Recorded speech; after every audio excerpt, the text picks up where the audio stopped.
ರಾಧೆ ರಾಧೆ ಎಲ್ಲರಿಗೂ.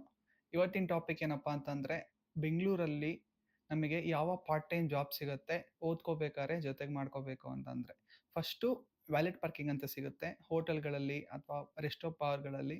ಡ್ರೈವಿಂಗ್ ಮಾಡೋದಂದರೆ ಕಾರ್ನ ಬರೀ ಪಾರ್ಕಿಂಗ್ ಮಾಡೋ ಕೆಲಸ ಸಿಗುತ್ತೆ ನಿಮಗೆ.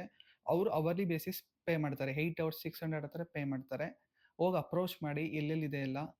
ಅದಾದಮೇಲೆ ನೆಕ್ಸ್ಟು ಇನ್ನು ಪರ್ಸನಲ್ ಡ್ರೈವರ್ಸಾಗಿ ಬೆಂಗಳೂರಲ್ಲಿ ಕೆಲವೊಂದು ಗ್ರೂಪ್ಗಳು ಇರುತ್ತೆ. ಅವ್ರದ್ದೇ ಸ್ವಂತ ಕಾರ್ ಇರುತ್ತೆ, ನೀವು ಜಸ್ಟ್ ಹೋಗಿ ಅವ್ರನ್ನ ಡ್ರೈವ್ ಮಾಡಬೇಕು. ಡಿ ಎಲ್ ಕ್ಲೀನಾಗಿರಬೇಕು. ಇದೆರಡು ಯಾವುದೇ ಬಂಡವಾಳ ಇಲ್ಲದೇ ಇರೋಂಥ ಕೆಲಸಗಳು. ಇನ್ನು ಸ್ವಿಗ್ಗಿ ಎಲ್ಲರಿಗೂ ಗೊತ್ತಿರುತ್ತೇನೆ, ಅದರಲ್ಲೂ ತುಂಬ ಜನ ಬೇಜಾರಾಗುತ್ತೆ ಅಂತಂದರೆ, ಕಾರ್ಪೊರೇಟ್ ಲೆವೆಲ್ಗಳಲ್ಲಿ ತುಂಬ ಜನ ಬೇರೆ ಕಡೆಯವರೇ ಇರ್ತಾರೆ. ನಮ್ಮ ಆಫೀಸ್ಗಳಲ್ಲಿ ನಾವೇ ದೂರದವ್ರಾಗಿರ್ತೀವಿ, ಕನ್ನಡ ಮಾತಾಡೋರು ಇರೋದೇ ಇಲ್ಲ. ಇದು ಯಾವಾಗ ಚೇಂಜ್ ಆಗುತ್ತೆ, ಇದನ್ನು ಯಾವಾಗ ಸಹಿಸ್ಕೊಂಡೇ ಇರ್ತೀವ, ಇಲ್ಲ ಕ್ರಾಂತಿ ತರ್ತೀವ ಗೊತ್ತಿಲ್ಲ. ನಿಮ್ಮ ಆಫೀಸಿಗೆ ಈ ಥರ ಇದ್ದರೆ ಶೇರ್ ಮಾಡಿ. ಆದಷ್ಟು ಕನ್ನಡದವ್ರಿಗೆ ಕೆಲಸ ಸಿಗಂಗಾಗಲಿ, ಕನ್ನಡದವರು ಕನ್ನಡ ನಾಡಲ್ಲಿ ಬದುಕಂಗ. ವೀಕೆಂಡ್ ಟ್ರಿಪ್ಪಲ್ಲಿ ಬರಲ್ಲ ನಿಮ್ಮ ಫ್ರೆಂಡಿಗೆ ಶೇರ್ ಮಾಡಿ, ಮಚ್ಚ ಕೆಲಸ ಮಾಡಿ ದುಡ್ಡು ತೊಗೊಂಬ ಅಂತ ಹೇಳಿ.